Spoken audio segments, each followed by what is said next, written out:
가자 전쟁 반전 시위에 참석했다는 이유로 추방 위기에 놓인 컬럼비아대 한인 학생에 대해 법원이 추방 시도를 중단하라고 명령했습니다. 미국 내 소비자 신뢰 지수가 4년 만에 가장 낮은 수치로 떨어졌습니다. 트럼프 관세 정책을 둘러싼 경제 불확실성에 더해 경기 침체 우려도 커지는 모양새입니다. 북한이 언제든 추가 핵실험을 할 준비가 돼 있다고 미 국가정보국이 경고했습니다. 트럼프 2기 행정부 출범 이후 메디케어와 메디케이드로 대표되는 의료 지원 예산에도 상당한 규모의 삭감이 불가피할 전망입니다. 미국의 중재 속에 우크라이나와 러시아가 에너지 시설에 이어 흑해에서도 공격을 중단하기로 합의했습니다. 매일 아침 마리아, 샘, 알렉스, 에이미는 단지 비즈니스를 하는 게 아닙니다.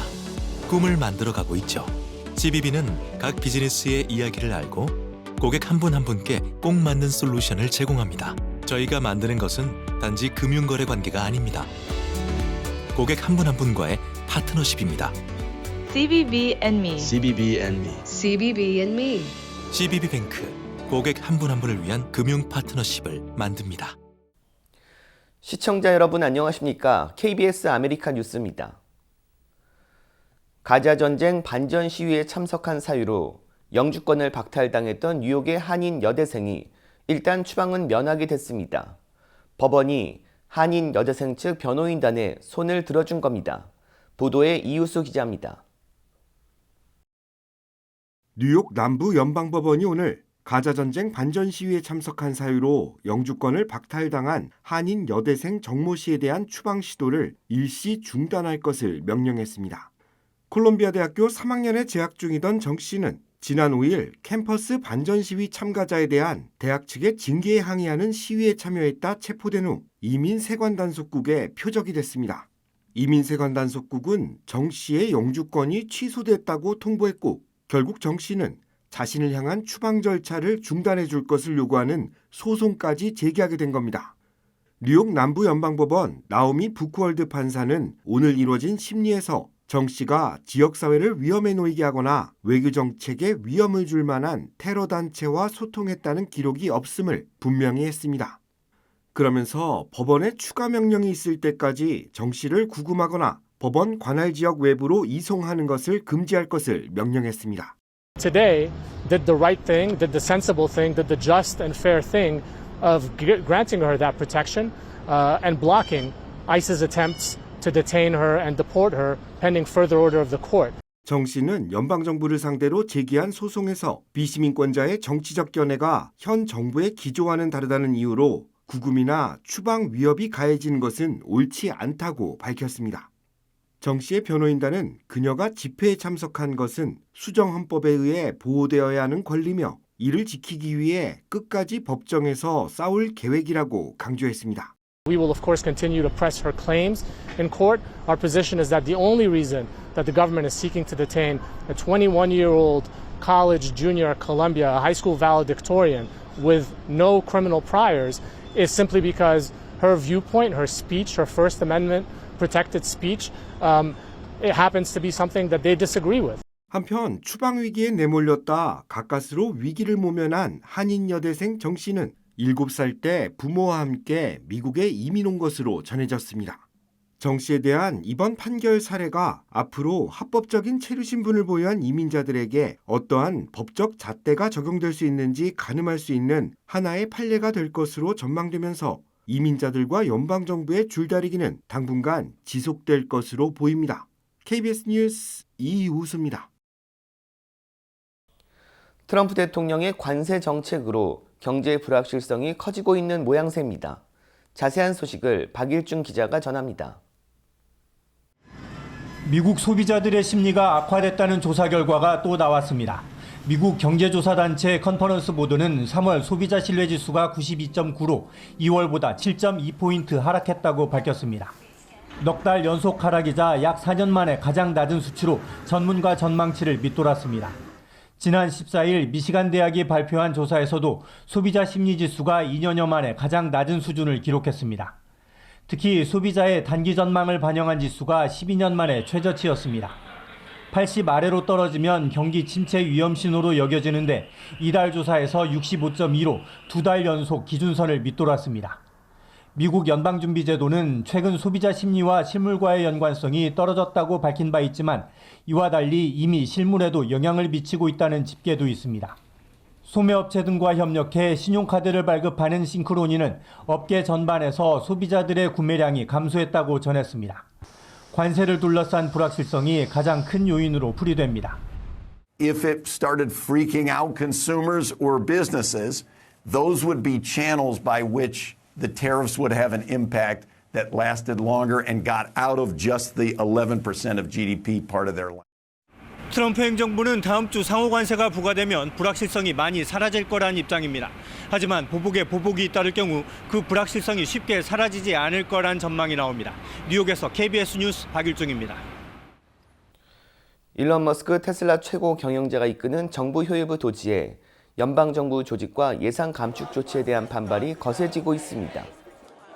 미 전역의 약 90개 테슬라 전시장에서 진행 중인 시위가 5주째 이어지고 있습니다. 시위대는 테슬라를 팔고 주식을 정리하라며 머스크 CEO를 향한 보이콧을 촉구하고 있습니다. 머스크가 수장인 도지는 연방기관의 축소 또는 개편을 위한 조치를 강행하면서 최근 미 평화연구소를 폐쇄하려 했고 오는 5월 15일까지 국세청 직원의 20%를 감축하는 방안도 제안한 것으로 알려졌습니다. 한편 지난 주말 플로리다주에서는 반 머스크 시위대를 향해 차량을 밀어붙이는 사건도 발생했습니다. 용의자 앤드루 듀틸은 해칠 마음은 없었다고 밝혔습니다. 차량도 저속으로 몰아 시위대를 해산시키려 한 것으로 파악되고 있습니다. 용의자 듀틸은 경찰에 체포돼 폭행 혐의로 기소됐습니다. 볼드윈팍에 위치한 타겟 매장 앞에서 총격 사건이 발생해 한 명이 부상당했습니다. 볼드윈팍 경찰국에 따르면 어제 저녁 8시쯤 3100 블락 볼드윈팍 블루버드에 위치한 타겟 매장 주차장에서 사건이 발생했습니다. 경찰은 별도 공지가 있을 때까지 매장과 주차장을 폐쇄한다고 밝혔습니다. 볼드윈팍 경찰국은 총격 사건이 갱단 범죄와 관련이 있을 수 있다며 조사를 계속 진행 중이라고 전했습니다. 볼드윈팍 경찰국은 사건에 대한 정보가 있는 사람은 꼭 제보해 줄 것을 당부했습니다. 미 정보당국이 북한은 언제든 추가 핵실험을 할 준비가 돼 있다고 경고했습니다. 김지숙 기자가 보도합니다. 미국 국가정보국은 북한이 언제든 추가 핵실험을 할 준비가 돼 있고 대륙간 탄도미사일 비행 실험도 계속할 거라고 예측했습니다. 대미 협상에 지렛대로 이용하기 위해 자신들의 역량을 과시하려 할 거라고 본 겁니다. North Korea is probably prepared to conduct another nuclear test on short notice and continues to flight test its ICBMs to demonstrate their increasing capabilities as leverage in future negotiations. 특히 미국을 겨냥한 무기 개발을 이어갈 거라고 강조했습니다. 북한은 미군과 동맹국, 미국 본토를 겨냥할 수 있는 더 강력한 전략, 재래식 역량을 추구하고 있는데 이는 암묵적으로 핵무기 보유국으로 인정받기 위한 거라고 평가했습니다.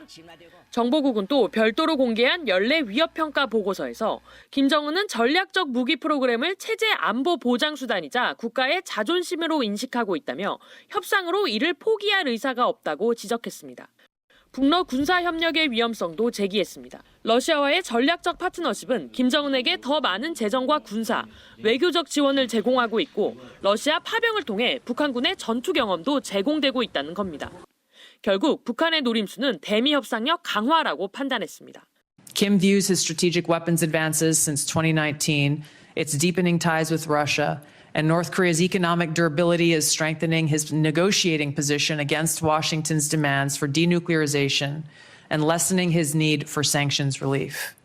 정보국은 또 우크라이나 전쟁의 장기화가 북한을 더 대담하게 만들 위험이 있다고 지적했습니다. 워싱턴에서 KBS 뉴스 김지숙입니다. LA 총영사관에 부임한 조성호 신임 부총영사는 한인 사회와 소통하고 한인들의 위상을 높이는 데 기여하겠다고 밝혔습니다. 오늘 KBS 아메리카를 방문한 조성호 신임 LA 부총영사는 총영사관의 가장 중요한 업무 중 하나는 동포 지원으로 민원 서비스를 더욱 보강해 나가겠다고 밝혔습니다. 개선 사항도 굉장히 많을 텐데 저희가 하나씩 해결해서 많은 분들이 보셨을 때 총영사관 행정이 그리고 여러 가지 업무가 민원 업무가 굉장히 효율적으로 잘 되고 있구나, 굉장히 환경이 개선되고 있구나, 그런 걸 좀 피부로 느낄 수 있도록 저희가 노력할 예정이고요. 만족하셨다 하시면 격려도 좀 저희 직원들, 창구 직원들 특히 그 노력을 한 직원들이 굉장히 많거든요. 애쓰고 있기 때문에 격려도 좀 많이 부탁드리고. 조성호 신임 부총영사는 LA 총영사를 비롯한 LA 총영사관 직원들 모두 각자의 분야를 충실히 수행해 나가고 있다고 강조하며 새로 부임한 만큼 동포 이슈를 잘 알고 파악할 수 있도록 소통해 나가겠다고 말했습니다. 이제 부총영사로서 이제 여러 가지 동포 이슈에 관심을 갖고 또 최대한 많이 찾아뵙고 또 많이 말씀을 듣는 게 굉장히 중요하다고 생각합니다. 그래서 어떤 생각을 하시는지, 어떤 희망을 갖고 계신지, 저희한테 기대는 뭔지 그런 걸 많이 듣고, 그리고 저희 가능한 저희가 도와드릴 부분들, 그런 부분을 찾는 것이 굉장히 중요하다고 생각합니다. 조 부총영사는 서울대 법대 졸업 후 2000년 외교부에 입부해 북미 1과장, 주미 대사관 참사관 등을 역임한 미국 통으로 평가받고 있습니다. 조 부총영사는 LA에서 2026년 월드컵과 2028년 LA 올림픽을 앞두고 있어 발전하고 번영한 한인 사회를 알리기 위해 한인들과 함께 호흡하며 함께 나아가겠다고 밝혔습니다. 트럼프 2기 행정부 출범 이후 메디케어와 메디케이드로 대표되는 의료 지원 예산도 상당한 규모의 예산 삭감이 불가피할 것으로 전망됩니다. 예산이 삭감될 경우 어떤 변화가 일어날지 알아봅니다. 윤범수 기자가 취재했습니다. 지난달 연방 하원을 통과한 예산 결의안. Vote. The ayes are 217, the nays are 215. Majority voting in the affirmative, the concurrent resolution is adopted. 결의안은 10년간 세금을 4조 5천억 달러 줄이고 정부 지출은 2조 달러 삭감하는 내용을 담았습니다. 이 중 8,800억 달러에 달하는 예산이 저소득층 의료 보장 제도인 메디케이드 예산에서 삭감될 것이란 전망입니다. 메디케이드 수혜 대상은 미 전역 7,900만 명, 캘리포니아주의 경우 1,500만 명 이상이 메디켈 혜택을 받고 있는데 예산이 삭감되면 상당 부분 저소득층 수혜자들의 이탈이 불가피합니다. 합법적인 지위가 없으신 분들도 어쨌든 간에 지금 메디카를 들어와서 베네핏을 받을 수 있도록 해줬잖아요. 그게 이제 몇 년 전부터 시작이 됐는데 이제 그런 아마 제 생각에는 가장 먼저 타격을 받으실 분들이 그런 합법적인 지위 없이 베네핏을 받으시는 분들이 많이 없어질 것 같아요. 소득 기준에도 변화가 예상됩니다. 오바마 케어 시행 이후 연방 소득 빈곤선을 138%로 늘리는 등 확장 메디케이드가 41개 주에서 실시되고 있는데 이 역시 다시 빈곤선 100% 수준으로 회귀할 가능성이 있습니다. 또 지원 심사 기준에서 소득 외에 은행 잔고나 부동산 등 자산을 추가로 확인할 가능성도 있습니다. 인컴만 보고 자산을 보지 않는 그런 어떤 정책이 시행이 됐거든요. 그러다 보니까 어떤 분들은 정말 그 인컴은 현재 없지만 뭐 자산이 몇백만 불이신 분들도 메디케이드에 들어갈 수 있는 혜택이 생기기 시작을 했죠. 근데 어쨌든 그 자산을 다시 이제 보게 될 확률이 되게 높다고 생각하고요. 자격 심사에 근로 요건을 추가하는 방안도 이뤄질 수 있습니다. 실제 팬데믹 이후 상당수의 가정이 다니던 직장을 그만두거나 소득 기준을 낮추고 메디케이드 수혜를 받는 사례가 늘어났는데 이 때문에 정작 노동이 어려운 노인이나 장애인들이 지원을 받지 못한다는 지적도 이어져 왔습니다. 일정 부분 일을 하지 않으면 일하지 않는 사람들한테는 메디케이드조차도 주지 않겠다라는 이제 그런 이게 이제 실행이 될지 안 될지 모르지만 그런 얘기를 하고 있잖아요. 제 생각에는 조금 어느 정도 인컴을 늘리시면 지금 메디케이드보다 조금만 인컴이 많으셔도 오바마 케어를 들어오실 수가 있으니까 사실은 이제 오바마 케어를 들어가는 쪽으로 아마 이제 본인 돈을 부담을 하고 하나 이제 그런 쪽으로 좀 준비를 하시는 게 더 맞다라고 생각을 합니다. 반면 65세 이상이 받는 메디케어의 경우 당장의 큰 변화는 없을 것이란 전망입니다. 다만 메디케이드와 메디케어를 동시에 갖고 있는 시니어라면 일부 혜택이 줄어들 수 있습니다.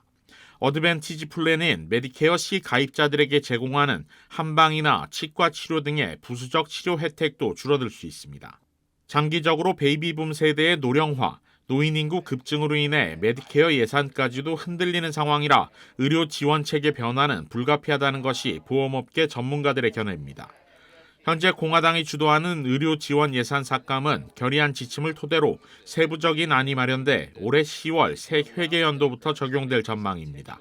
KBS 뉴스 윤범수입니다. 남가주 지역 산불 발생 고위험 지역이 14년 동안 26% 증가한 것으로 나타났습니다. 캘리포니아주 소방당국은 남가주의 산불 위험 지역을 나타내는 지도를 14년 만에 업데이트했습니다. 매우 위험 지역이 64만 에이커에서 14년 동안 81만 에이커로 26% 증가했습니다.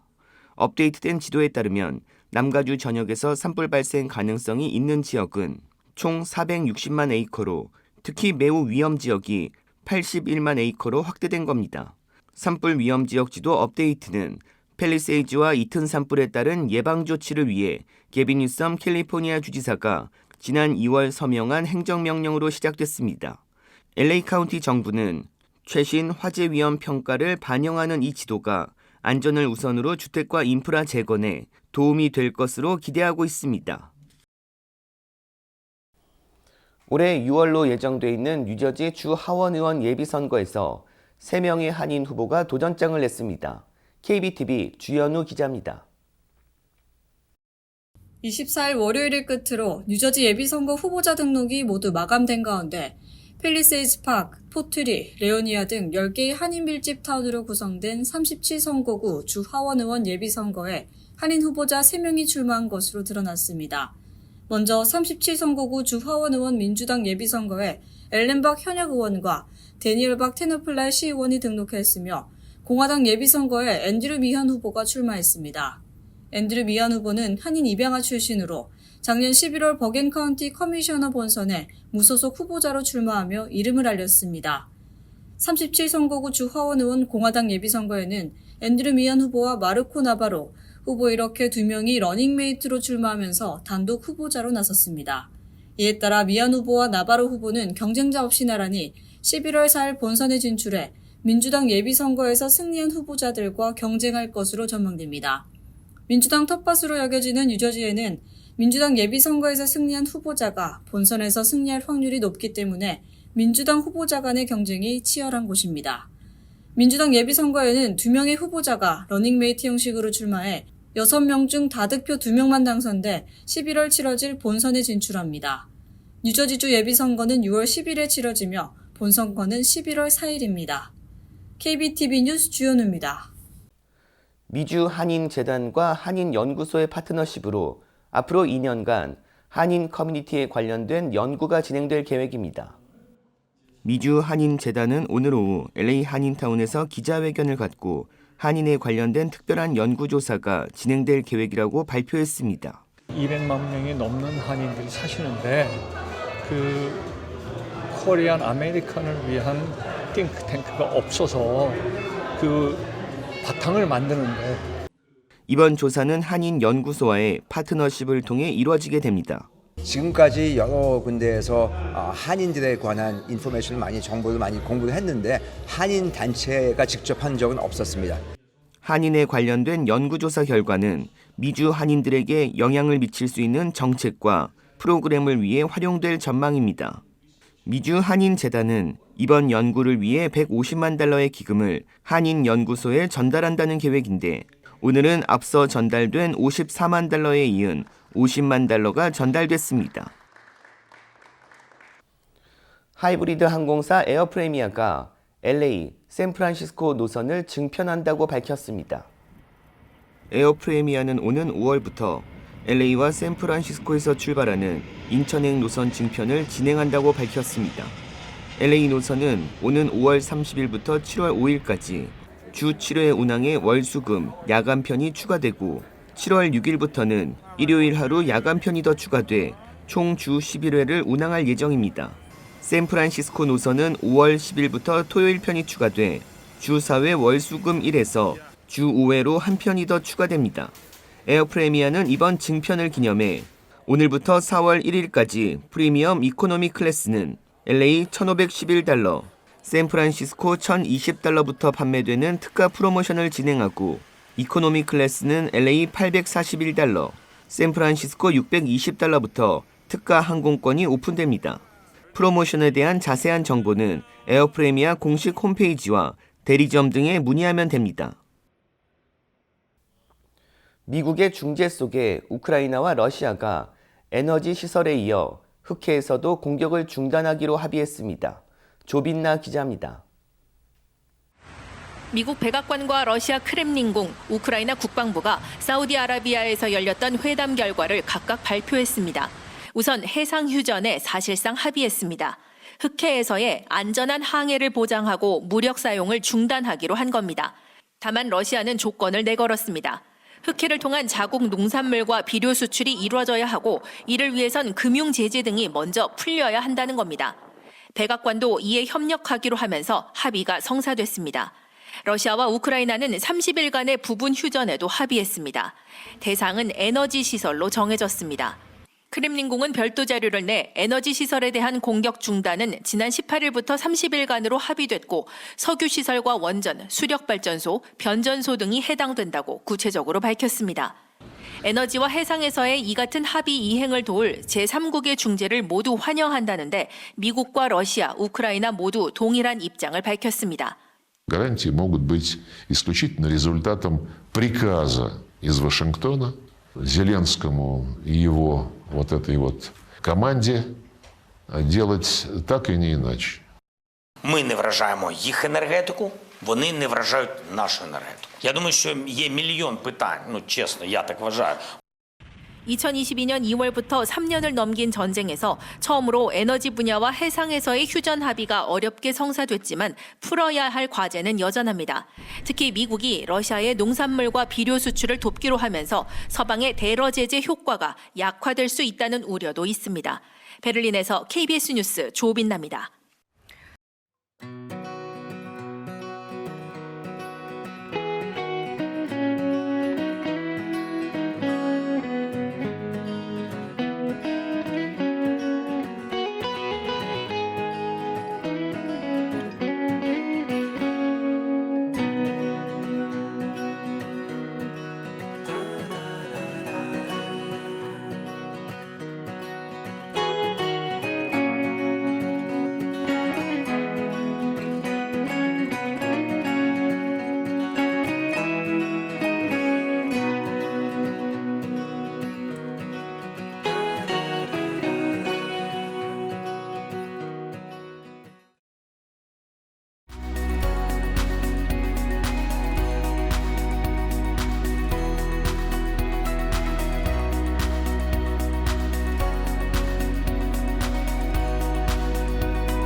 KBS 아메리카 뉴스 마칩니다.